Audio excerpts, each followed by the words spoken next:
प्यार से अम्मा और पुराचित हलाइवी के नाम से पुकारे जाने वाली वो महिला जिनका सफर फिल्मों से शुरू होकर राजनीति के शिखर तक पहुंचा, जिनका जीवन साधारण से असाधारण बनने की कहानी है।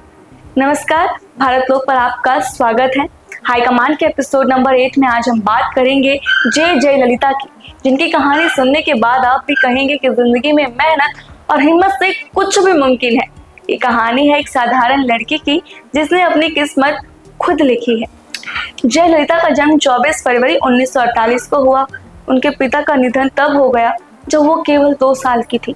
माँ ने संघर्ष करते हुए परिवार को संभाला और फिल्मों में काम करना शुरू किया, लेकिन जयललिता को ये सब बिल्कुल पसंद नहीं था। वो तो वकील बनना चाहती थी, लेकिन हालात ने उन्हें एक ऐसी राह पे लाके खड़ा किया जिसकी उन्होंने कभी कल्पना भी नहीं की थी। आर्थिक दिक्कतों के चलते माँ ने उन्हें फिल्मों में आने के लिए मनाया। पहले तो जयललिता ने मना किया, लेकिन फिर माँ के कहने पर वे मान गई। जयललिता ने सिर्फ 15 साल की उम्र में तमिल फिल्मों में डेब्यू किया। उनकी पहली फिल्म थी वेन्नीरा अदाई, जिसमें उनकी खूबसूरती और टैलेंट ने सबका दिल जीत लिया। इसके बाद उन्होंने कभी पीछे मुड़कर नहीं देखा। दक्षिण भारतीय सिनेमा में उनकी और सुपरस्टार एमजी रामचंद्रन की जोड़ी ने तो जैसे धमाल मचा दिया था। दोनों ने साथ में 28 हिट फिल्में दी। एमजीआर सिर्फ एक सुपरस्टार नहीं, बल्कि तमिलनाडु के लोगों के दिलों की धड़कन थे। बाद में उन्होंने राजनीति में कदम रखा और अपनी पार्टी AIADMK यानी ऑल इंडिया अन्ना द्रविड़ मुन्नेत्र कड़गम बनाई। जयललिता के लिए एमजीआर गुरु जैसे थे। 1982 में एमजीआर ने जयललिता को भी राजनीति में बुला लिया। पहले तो उन्हें पार्टी में कोई खास अहमियत मिली नहीं, लेकिन जयललिता ने धीरे धीरे अपनी जगह बना ही ली। फिर उनकी जिंदगी में एक ऐसा दिन आया जिसने सब बदल दिया। हम बात कर रहे हैं उस घटना की जिसने जयललिता को राजनीति का फाइटर बना दिया। साल था 1989। तमिलनाडु विधानसभा में जयललिता विपक्षी नेता थी। एक दिन सदन में जब बजट पर चर्चा हो रही थी तो AIADMK और DMK विधायकों के बीच बहस शुरू हो गई। जयललिता विधानसभा में DMK के विधायकों और नेताओं के दुर्व्यवहार का शिकार हुई। हंगामा इतना बढ़ गया कि जयललिता की साड़ी खींच दी गई और वो फटी साड़ी में विधानसभा से बाहर। ये कितना शर्मनाक है। जयललिता ने गुस्से में कहा, मैं इस विधानसभा में तभी वापस आऊंगी जब मुख्यमंत्री बनूंगी। उनके इस बात ने जनता का दिल छू लिया।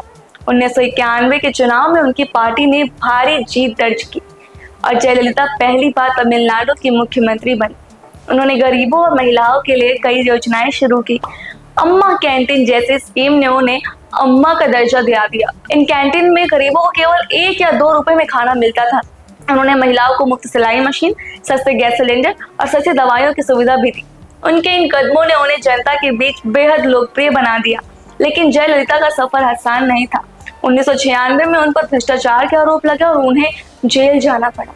कई लोगों ने तो सोचा कि अब उनका राजनीतिक करियर खत्म हो गया, लेकिन जयललिता ने हार नहीं मानी।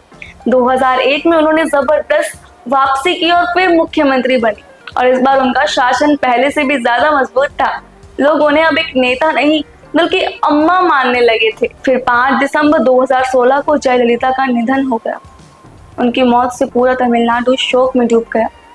क्योंकि जयललिता द्रविड़ आंदोलन से जुड़ी थी, जो हिंदू रीति रिवाजों से अलग है, इसलिए उनका अंतिम संस्कार नहीं बल्कि उन्हें दफनाया गया। जयललिता का निधन तमिलनाडु के लिए एक गहरा सदमा था। लोग सड़कों पर रो रहे थे।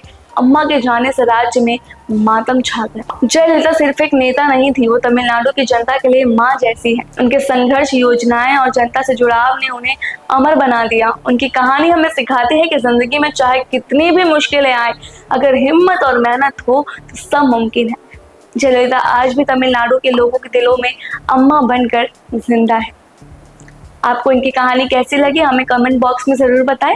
अगर वीडियो अच्छी लगी हो तो वीडियो को लाइक और शेयर ज़रूर करना। हम आपसे फिर मिलेंगे ऐसे एक और एपिसोड के साथ। तब तक देखते रहिए भारत लोक।